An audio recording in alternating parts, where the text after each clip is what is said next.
All right, I'm here. This is Nate Price. I am at the U.S. Nationals with Conley Woods, whose smiling face you've probably seen on the other side of deck taps many, many times before. Just a couple times. Yeah. Well, you brought something special this tournament. I really enjoyed watching you tear faces off with this deck so far. That's what it's trying to do, tear faces off. Well, congratulations. You are officially succeeding. You brought a mono-white deck to the tournament.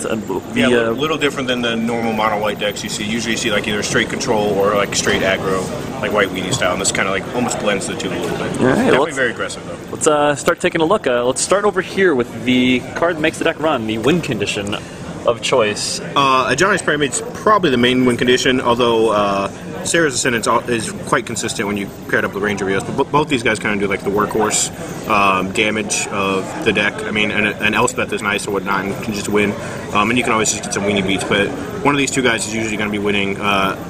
Pridemate's almost never smaller than like a 6/6 or 10/10 or something stupid. Yeah, I heard you refer to him as the white Tarmogoyf. In this deck, he's quite good. Yeah, he's just always huge. Like you play turn 1 Soul Warden, and then turn 2 Pridemate. He comes into place at 3/3, and then next turn, you know, your opponent plays a creature, it's a 4/4. Next turn, you have him up to like 6/6, 7/7 on turn 3. It's pretty insane. Awesome. Let's take a look at this little package over here. We've got a series of 1-drop creatures, including effectively 8 copies of Soul Warden over here that are used to pump this up, and on top of that, put you at a nearly unreachable life total. Exactly. Every deck right now is playing a lot of creatures, except for blue-white and the combo decks, the blue-red combo decks, but both those are pretty good matchups. So, like, in every other matchup, these guys are triggering crazy off your opponent's stuff, triggering off your own things, of course. You commonly get a couple off of a Ranger Rios, and they really just fuel up. You get to 30 quite quickly. Early today I was playing against Mythic, and I had 2 Sarah Ascendants on turn 3, and they were both 6/6s already. Just absurd. Yeah, it was just like turn 1 Soul Warden, turn 2 Soul Warden, plus Kabira Crossroads, turn 3 double Sarah Ascendant, and they were huge. Yeah. So yeah, these are, you have 12 1-drops. All of them on turn 1 are fine. They'll all trigger this guy on turn 2 if you have them on turn 2. Okay. So yeah, they're all pretty good.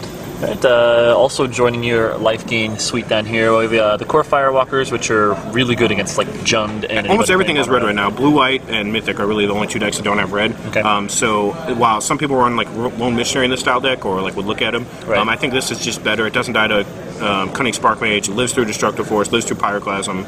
So that offers a lot of things. Like I didn't actually face a red deck today, but even worst case scenario, he's a bear. Like you're never going to be too upset with him. You board him out in a lot of matchups, but that's fine. It also saves on the sideboard space, which is a pretty big deal. Cool. So yeah. What about the survival caches right next door? I mean, it's just you just draw 2 and gain 4. It's pretty sweet, like almost every time. Like it comes out quite often just because every other card is so crucial to your deck that it's kind of like the thing that can come out, but that doesn't mean it's not needed in the main deck. It's pretty much universally good, like against Destructive Force decks. It's one of your best spells against blue white, just its card advantage, and it triggers twice for your Primates. And I mean, it's pretty much all around good. It's never going to be the card that like blows you away, but it definitely keeps the deck running, engine going soft. And it's like pretty much only 3-drop too. So well, speaking of Destructive Force, looks like we've got at least 2 different cards in the deck that do a really good job of making sure that you live through it. You've got Brave the Elements to give all of your creatures the same protection from red that your Firewalkers got. Yeah. And then just in case you need to rebuild after the fact, we do have a full set of Ranger Rios up here, which not only help you rebuild the engine, but also provide you access to 1/2 of your kill suites. Exactly. That's what kind of makes her more consistent, and you end up killing a lot with her because of Ranger Rios. But Brave the Elements is pretty key. Any list that don't run them or like cut them down, I think it's pretty much a mistake. Like very rarely do they come out. Worst case scenario, they're a falter effect and they let you get through for a ton.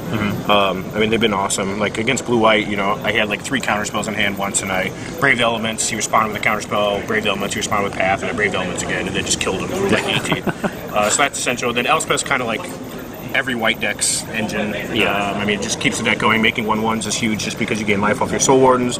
Giving +3/+3 to like an giant lifelinker, like making this a 4/4 flying lifelink's pretty big. Yeah. And then it's just a must deal with threat from like blue white and whatnot. Yeah. And also, I mean, not too many creatures or decks are packing ways to deal with a flying 17/17 Ajiani Pride. Yeah, that's how I took out Tom Martell in round 1. Yeah. And the mana base is pretty simple, just a bunch of planes. We have 4 Tectonic Edge, which are really in there for dealing with Celestial Colonnades out of blue white, but also will help against like Destructive Force and whatnot, just taking out a Raging Ravine and slowing them down. And then Kabira Crossroads helps you out some life gain, pumps up your Primates, gets you closer to 30 for Sarah Ascendant. Have you run into any problems with the fact that it comes into play tapped? Not really. It's the only land that comes into play tapped. I mean, Tectonic Edge kind of does, but you have 15 ways to get a 1-drop into play, which is like way more than like Mythic or Naya does. So you really just need some utility lands. You don't want to run. It's only 23 lands, so it's not even that many, but you don't just want to run all planes or whatnot. Right. So.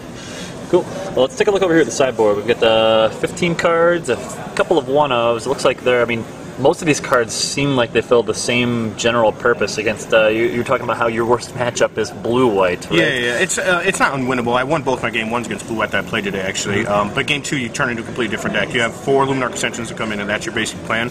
So with that comes 3 Path to Exiles, which is for hitting Colonnade, Baneslayer Angel, and Sun Titan. Right. War Priest of Thune, which is your 5th Oblivion Ring, which you kill their Oblivion Rings, get back your Luminarch Ascension, or their Journey Nowhere sometimes. Right. 2 more Oblivion Rings that, hit their Oblivion Rings or the Baneslayers. Right. And then 1 Sun Titan, which gets back countered spells or Tectonic Edges, which are really important at hitting their Celestial Colonnades. So really post-board, you take out like 5 of your Soul Warden effects and like a Ranger Vios and all kinds of stuff. You basically just protect the Luminarch Ascension. So you really want to have one of those in your opening hand, or something else dirty to do on the first couple turns, like a big Pride Mate will be nice or whatnot. Okay. But in Elspeth, your other route to victory. And the Linvalas are in there for decks like Mythic that require... Yeah, one of the biggest problems for the deck is Cunning Spark Mage. I mean, it's not in completely like blowout, but a lot of times it can be if it's like turn 2 or whatnot. So like Linvala, Path to Exile, Oblivion Ring, and then occasionally Purge will all come in to deal with Cunning Spark Mage and various answers. Like Mythic and Naya just don't like Linvala at all, so it's a pretty good 2-of. We don't have any way to fetch it out, so I don't really want to want just one.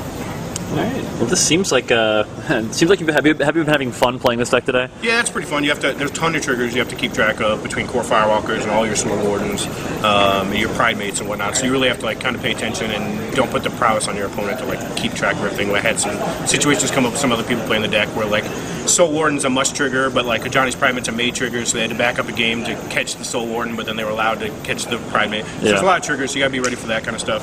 Even remembering your rebound off your survival cache. Yeah. But besides that, it's pretty solid. Awesome. Being yelled at from across the room. That'll happen, yeah. When you're a giant Magic celebrity, right? Oh, yeah. Giant, yes. That's me. Or is, yeah. But yeah, it's a fun deck. Pretty budget. It's not too expensive. No Baneslayers, no Jaces. So, I mean, we'd have some Elswest, but you're going to have to play some cards like that. No Vengevines. Yeah. Cool. Well, I appreciate you taking time to break this down for us. Yeah, good luck with the rest of the tournament. Hope your limited day goes as well as your constructed day so far. All right, thank you very much.